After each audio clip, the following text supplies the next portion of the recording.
আসসালামু আলাইকুম রহমতুল্লাহ। আশা করি সবাই ভালো আছেন। আমিও ভালো আছি আলহামদুলিল্লাহ। আজকে আমার পাখিগুলোকে একটু কাছ থেকে দেখাবো আপনাদের। তো ওরা মোটামুটি বড় হয়ে গেছে মাশাল্লাহ। আর পাশেই দেখতে পাচ্ছেন যে আমি একটা মাটির মালসা দিয়ে দিয়েছি, ওখানে ওরা স্যান্ডবাথ করে। এটা কিন্তু ভালো, পাখি পরিষ্কার থাকে, ক্লিন থাকে, এটা দরকার আছে।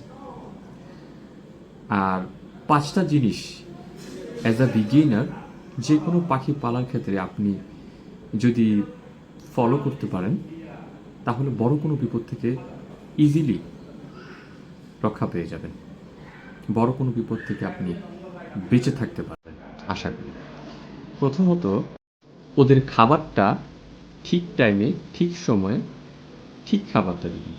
ওদের বয়স অনুপাতে যে খাবারটা দরকার তাই দিবেন, এবং খাবারের বাটিটা বিভিন্ন ধরনের ময়লা থেকে পরিষ্কার করে রাখবেন, যেটা ওরা খাওয়ার সময় বা বিভিন্ন সময় খাবারের বাটিতে ফেলে।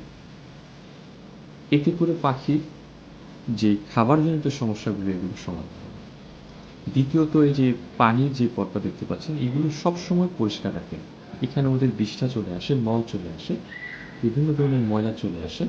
পরিষ্কার স্বচ্ছ পানি দিবেন এবং কন্টিনিউয়াসলি ক্লিন করবেন।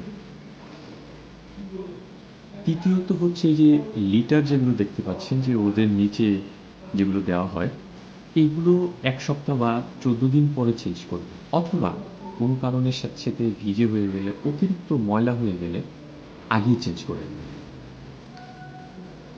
চতুর্থ হচ্ছে ওদের মল বা বিষ্ঠা, এইটার দিকে খুব ভালোভাবে খেয়াল রাখবেন। এটার দিকে খেয়াল করলে ওদের বিভিন্ন ধরনের রোগের সম্পর্কে আপনি আগে থেকেই জানতে পারবেন, এবং কি অ্যাকশন নেওয়া লাগবে সেটা আপনি বুঝতে পারবেন। 5 নম্বরে হলো ওদেরকে যতটুকু সম্ভব সেপারেট রাখা, মানুষের ধরাছোঁয়ার বাহিরে রাখা, অন্যান্য পশু পাখির ধরাছোঁয়ার বাহিরে রাখা, এবং আপনিও যথাসম্ভব চেষ্টা করবেন ওদেরকে যতটুকু না ধরে থাকা যায়। এতে করে কি হয়, বাহিরের কোনো রোগ জীবাণু বা ব্যাকটেরিয়া ভাইরাস থেকে ওরা সেফ থাকে। এটা যে কোনো পাখির জন্য খুবই উপকারী এবং একটা ইউজফুল জিনিস, যেটা আপনাকে অবভিয়াসলি মেনটেন করতে হবে। 5টা টিপস অ্যাজ আ বিগিনার আপনারা ফলো করতে পারেন, যাতে করে আপনারা বড় কোনো সমস্যা থেকে বেঁচে যেতে পারেন আশা করি। আশা করি আমার কথাগুলো আপনাদের ভালো লেগেছে। সো আজকে এই পর্যন্তই। ভালো থাকবেন, সুস্থ থাকবেন, এবং আমার জন্য দোয়া করবেন। আপনাদের জন্য দোয়া রইল। আসসালামু আলাইকুম।